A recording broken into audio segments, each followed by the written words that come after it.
انشاءاللہ اب مائک پہ سے سوالات لیں گے. پہلے بہنوں کی طرف سے پہلا سوال لیں گے. کوئی اگر بہن سوال کرنا چاہتی ہے تو پہلے سوال کر لیں.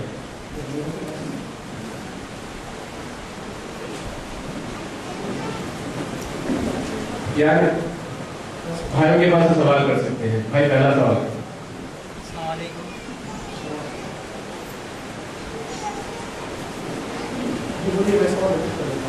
بھائی کسی میں اچانک اثرات آ جائے اس سے پہلے میں کیا کرنا چاہیے؟ اگر اچانک کسی بھی اثرات آ جائے. جزاک اللہ خیر. یہ اچھا سوال ہے کیونکہ درس میں ہم ذکر کرنے والے تھے وہ نقطہ بھول گیا.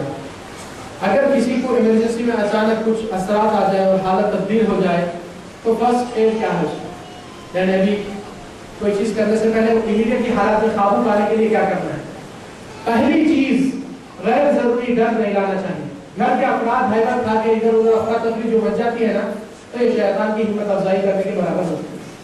پہلی چیز اپنے آپ کو ثابت کر کے رکھو اور بولو یہ دشمن کو آج ہم ایسا سبق سکھائیں گے کہ زندگی بھر آنے کے لیے بھول جانا ہے.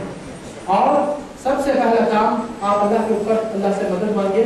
کان میں اذان دینا بہت ضروری ہے نمبر 1.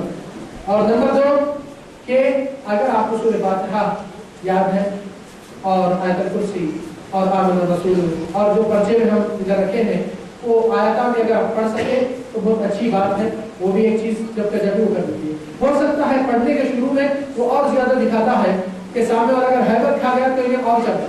اگر سامنے والا پکڑ کے ایک ہاتھ رکھ دیا تو سیدھا اللہ کا نام لے کے بسم اللہ لے کر اس کو کہہ دو کہ تم اور تم جیسے کی اوقات نہیں ہے ایمان والوں کے گھر میں اور تم اگر اپنی چیز سے باز ہو کے توبہ نہیں کریں گے تو ہم تم کو اللہ کے کلام سے جلائیں گے اور یہ ہماری وارننگ ہے. اور وہیں پر بھی آپ پانی پہ بھی آپ اپنا اللہ کا کلام پڑھ کے پھونک کر بھی آنکھوں سے بھی مار سکتے اور کان میں بھی اذان کا تکرار کر سکتے اور سورہ فلق ناس اور آیت الکرسی کا ایک بہت بڑا ہتھیار ہے. یہ امیڈیٹلی اس کا مسئلہ ہے. تو اس میں 2 چیز ہوتی ہے یا تو تیر یعنی تیزی میں تیز پر تھوڑا دکھاتا ہے. اگر سامنے والوں کی جب ہمت دیکھتا ہے تو وہیں بیٹھتا ہے. اگر سامنے والے کمزور ہو جائے تو وہ موقع کا فائدہ اٹھا کر اور زیادہ وہ کرنے کے لیے زیادہ نہیں ہاتھا پیرا کچھ کپڑے سے باندھ دیجیے اور جب جو کرنا ہے پڑھنے کا کر دیجیے اور اس کی زیادہ باتوں میں وقت مت دیجیے. اصل وہ باتوں سے دماغوں سے کھیلنے کی کوشش کرتا ہے تو اکثر لوگ اس کی باتوں میں بیٹھتے ہیں جس سے کہا نہ سکتے تو انہیں اصل سبجیکٹ سے اصل کو ہٹا دیں. تو وہ سب سے زیادہ اس کی چال اور ضرور رہتی ہے جس سے اپنے آپ کو بچانا ضروری ہے. السلام علیکم ورحمۃ اللہ وبرکاتہ. یہاں پہ خواتین کی طرف ایک سوال ہے. ایک گھر خریدنا چاہتے ہیں جو 10 سال سے بند ہے تو کیا یہاں پہ جنات رہنے کے چانسز ہے؟ اگر وہ جانا چاہ رہے ہیں تو کیا احتیاط ہے؟ ٹھیک ہے. پہلی چیز جب پرانا گھر ہے یا کچھ ایسی چیز ہے اس کو انسان لینا چاہتا ہے یا کوئی نیا گھر بنایا ہے اس میں جانا چاہتا ہے اور اس کو ڈاؤٹ ہے کہ وہاں کی کچھ اذیت چیزاں یا موزی چیزاں رہتے ہیں تو چاہیے کہ گھر میں داخل ہونے سے پہلے 1-2-3 ہفتے قبل وہاں پر اذان دے اور سورہ بقرہ کی کیسٹ بھی لگا سکتے ہیں اور پڑھے تو سب سے زیادہ اچھا ہے.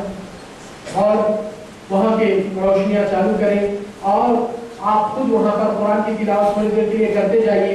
اللہ کا کلام جہاں پہ شروع ہوتا ہے اور جس جگہ پہ آپ اللہ کی بڑائی کرتے ہوئے داخل ہوتے ہیں اور اللہ تعالیٰ سے مدد طلب کرتے ہیں تو وہ اگر باطل کے ہیں تو باطل اذان کو اور قرآن کو برداشت نہیں کر سکتا. اور دوسری چیز اپنے گھر والوں کو ہمیشہ دعائوں کی تاکید کیجیے چاہے نیا گھر ہو یا پرانے گھر میں رہے. اللہ کے نبی صلی اللہ علیہ وسلم کی جو دعائیں ہیں یہ بہت بڑے حفاظت کا سامان اللہ تعالیٰ اسی میں انتظام کرتا ہے. اور پھر گھر کے اندر کچھ اگر ایسی چیز آپ محسوس کر رہے ہیں کہ نہیں مجھ کو خوف ہے یہاں کچھ ہو جائے گا آپ اللہ کے اوپر توکل کم مت کیجیے. اپنے دل میں توکل پورا رہنا چاہیے. اور آخری چیز گھر کے اندر جب روشنی اور لائٹ چالو رہے گی شام کے وقت بھی اور دن کے وقت آنے جانے والے ہیں قرآن کی تلاوت سورہ بقرہ چل رہی ہے الحمدللہ بہت سی چیزیں حرکت میں آ جاتے ہیں تو لوگ خود اپنا مقام چینج کرنے کے لیے شروع ہو جاتے ہیں اور اللہ تعالیٰ آپ کو ان کی کفایت کر دیتا ہے. السلام علیکم ورحمۃ اللہ وبرکاتہ. دوسرا سوال خواتین کی طرف سے کالا جادو کیا ہے اس کا علاج بتائیے. سیکرٹ کیا ہے اس کا علاج بتائیے.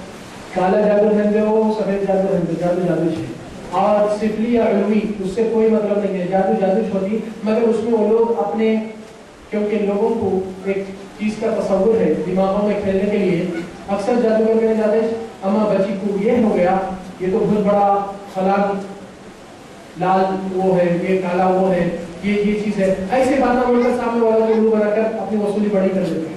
کیونکہ لوگ جتنا اسٹریس لیتے ہیں ارے جان کا دھوکہ ہے, اور شروع میں کیا کرتے ہیں کہ نہیں ہمارے سے یہ نہیں ہو سکتا, بہت مشکل ہے, ہم نہیں لے سکتے.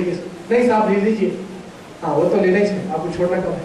حقیقت میں وہ ایک دھوکہ اور ایک شکل بن جاتی ہے جو لوگ کو ایسے ایسے ناموں سے. ہمارے پاس ایمان ہمارا یہ ہے کہ اللہ سبحانہ تعالیٰ کی کتاب اور اس کا کلام جب دل میں یقین سے بندہ پڑھتا ہے, اللہ کے اوپر توکل کرتا ہے, یہ لوگوں کی کوئی رنگوں کی اوقات نہیں, کوئی سفلی غلوی کی اوقات نہیں. اللہ تعالیٰ غالب ہے اور اللہ تعالیٰ ہر چیز پر قدرت رکھنے والا ہے. بشرط ہم اللہ کے بندے بننا, اللہ کے سوا کسی اور کو مددگار نہیں ٹھہرانا.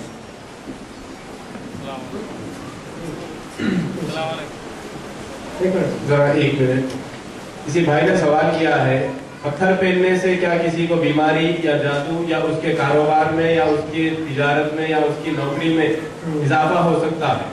جی, یہ پتھر اور تعویذ کے برابر کے معاملے ہیں. بعض لوگ فلاں پتھر فلاں چیز, اور اکثر کیا کرتے ہیں کہ وہ پتھر کے نیچے کچھ نہ کچھ ایسے نامہ بھی دیے جاتے ہیں, اور وہ ناموں کے بارے میں زیادہ لوگ کو غور نہیں ہے. انسان اگر کوئی زینت بخشی کی چیز پہن رہا ہے زینت کے طور پہ تو اس میں کوئی حرج نہیں, مگر اگر یہ تصور پہن کر پہن رہا ہے اس سے مجھ کو بھلائی قسمت کھلتی ہے اور اس سے بیڈ لک ختم ہو جاتا ہے, تو یہ اور کفری تعویذوں میں اور غیر مذہب کے طریقوں میں کچھ فرق نہیں رہا. اکثر یہ چیز لوگ اعتقاد سے جب پہنتے ہیں, مگر اگر خوبصورتی کے لیے چلو اچھا دکھتا ہاتھ میں کوئی چیز ہے تو ایسا کوئی حرج نہیں ہوگا, مگر اعتقاد نہیں ہونا چاہیے.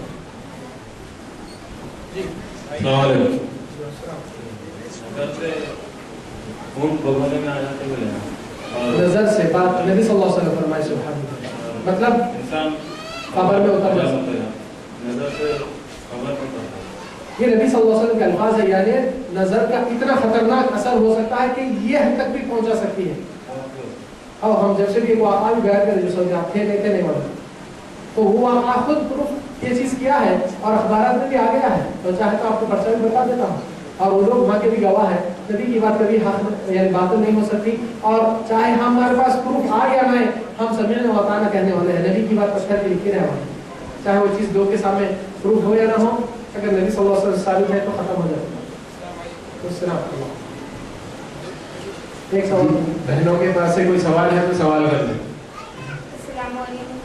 تیسرا سوال ہے مجھ سے, اگر کوئی پیرنٹس اپنی اولاد کو, اپنی بہو کو یا کسی کو بھی جادو کرائے تو ان پیرنٹس کے ساتھ کیسا بیہیو کرنا چاہیے؟ دیکھیے پیرنٹس رہتے ہیں, والدین کا حق اللہ تعالیٰ کے حق کے بعد ان کا درجہ اور مقام ہے, یہ تو اس میں کوئی شک نہیں. آپ ان کو جہنم سے بچائیں گے اور ان کی اصلاح کریں گے تو یہ آپ ان کا حق ادا کرنے والوں میں سے رہیں گے. نبی صلی اللہ علیہ وسلم حدیث میں فرمائے انصر اخاک ظالما او مظلوما, آپ اپنے بھائی کی مدد کیجیے چاہے وہ ظالم ہے یا اس کے اوپر ظلم ہو رہا ہے. صحابہ کرام تعجب کرے, بولے اللہ کے نبی اگر اس کے اوپر ظلم ہو رہا, مظلوم ہے تو ہم اس کی مدد کریں گے, اگر انہیں ظالم ہے